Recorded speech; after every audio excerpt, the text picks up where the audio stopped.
Quand tout semble perdu, la tentation est grande d'abandonner. De se dire « À quoi bon prier ?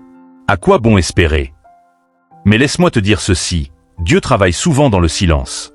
Même quand tu ne vois rien, il agit. Dans Habacuc chapitre 2 verset 3, il est écrit « Car c'est une prophétie dont le temps est déjà fixé. Elle marche vers son terme et elle ne mentira pas. Si elle tarde, attends-la, car elle s'accomplira certainement. » Ce verset est une promesse. Peut-être que Dieu n'agit pas selon ton calendrier, mais il agit selon le bon moment, celui où ton cœur est prêt, et où son plan peut se manifester sans rien détruire. Dieu ne restaure jamais à moitié. Quand il intervient, il ne se contente pas de réparer les fissures visibles. Il reconstruit les fondations. Souvent, la racine du problème dans le couple n'est pas la dispute, mais le manque de compréhension, le manque de pardon, le manque de prière. Et Dieu veut rebâtir ton couple sur le roc, qui est Jésus-Christ. Dans Matthieu chapitre 7 versets 24 et 25, Jésus dit « C'est pourquoi, quiconque entend ces paroles que je dis, et les met en pratique, sera semblable à un homme prudent qui a bâti sa maison sur le roc. Si ton couple repose sur ce roc, les tempêtes ne pourront plus le détruire. Mais comment laisser Dieu restaurer ? Reviens à lui. Commence par une vraie prière, sincère et humble. Dis-lui « Seigneur, j'ai essayé de tout porter par mes forces, mais je te donne maintenant les clés. » Choices de pardonner. Le pardon n'excuse pas le mal, mais il libère ton cœur pour que Dieu puisse y agir. Jésus a dit dans Matthieu chapitre 6 verset 14 « Si vous pardonnez aux hommes leurs offenses, votre Père céleste vous pardonnera aussi. » Aime avec l'amour de Dieu. L'amour humain s'épuise, mais l'amour divin restaure. Cet amour ne dépend pas des émotions, mais de la décision de marcher selon la parole. Dans 1 Corinthiens chapitre 13, la Bible dit « L'amour excuse tout, croit tout, espère tout, supporte tout. » La restauration est un processus. Ce n'est pas une prière magique. C'est un chemin de foi, de patience et d'espérance. Dieu veut t'enseigner à aimer avec son cœur, à parler avec douceur, à écouter avant de répondre, et à reconstruire pas à pas, main dans la main avec lui. Et souviens-toi, ton couple n'est pas ton ennemi. L'ennemi, c'est le diable qui cherche à diviser, à semer la colère, la rancune et le découragement. Mais Jésus a dit dans Jean chapitre 10 verset 10 « Le voleur ne vient que pour dérober, égorger et détruire. Moi, je suis venu afin que les brebis aient la vie et qu'elles soient dans l'abondance. » Dieu ne veut pas seulement restaurer ton couple. Il veut le rendre plus fort, plus uni, plus spirituel qu'avant. Aujourd'hui, décide de croire encore.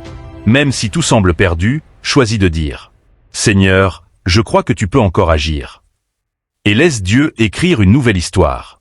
Parce que là où tout semble fini, Dieu commence une œuvre nouvelle. Le Dieu qui a ressuscité Lazare peut aussi ressusciter ton amour. Ce n'est pas la fin, c'est peut-être juste le commencement d'une nouvelle saison. Garde la foi, prie sans relâche, et regarde comment Dieu va transformer les ruines en beauté. Il arrive parfois que l'amour qui semblait si fort, si solide, s'effondre soudainement. Les disputes s'enchaînent, la communication disparaît, et ce qui autrefois était source de joie devient source de douleur. Peut-être que ton couple traverse une tempête. Peut-être même que tu penses que tout est fini. Mais aujourd'hui, Dieu veut te rappeler quelque chose. Rien n'est trop brisé pour lui. Même les cœurs les plus blessés, même les relations les plus détruites, Dieu peut les restaurer. Dans Matthieu chapitre 19 verset 26, Jésus dit « Aux hommes cela est impossible, mais à Dieu tout est possible. » Ce verset est une clé. Parce que ce que toi, tu ne peux pas réparer avec tes forces. Ce que toi, tu ne peux plus recoller avec tes mots. Dieu peut le transformer par sa puissance et sa grâce. Regarde l'exemple d'Osée, dans l'Ancien Testament. Dieu lui a demandé d'aimer une femme infidèle, Gomée, qu'il a trahie à plusieurs reprises. Mais malgré cela, Dieu lui a dit de la reprendre, de lui pardonner et de la restaurer. Pourquoi ? Parce que cette histoire représente l'amour fidèle de Dieu envers son peuple. Même quand nous sommes infidèles, Dieu nous poursuit avec un amour qui ne s'éteint jamais. Et si Dieu a pu restaurer une relation aussi blessée, il peut aussi restaurer ton couple. Mais attention, la restauration ne commence pas avec l'autre personne. Elle commence avec toi. Dieu veut d'abord guérir ton cœur. Avant de changer ton conjoint, il veut te transformer toi. Il veut t'apprendre à pardonner, à aimer sans condition, et à placer ta confiance non pas dans l'autre, mais en lui. Dans Ézéchiel chapitre 36 verset 26, Dieu dit « Je vous donnerai un cœur nouveau, et je mettrai en vous un esprit nouveau. » C'est cela, le commencement de la restauration. Dieu change ton cœur, il te renouvelle, il te donne sa paix même au milieu du chaos. Parfois, Dieu restaure le couple en le réunissant à nouveau. Mais d'autres fois, il restaure le cœur blessé d'une personne seule, pour qu'elle retrouve la paix, la dignité et la force d'aimer à nouveau. Dans les deux cas, Dieu restaure.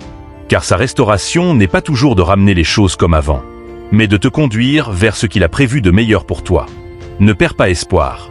Ne crois pas que Dieu t'a oublié. Là où il y a la foi, la prière et le pardon, il y a la possibilité d'un miracle. Si tu veux voir ton couple restauré, commence par prier sincèrement.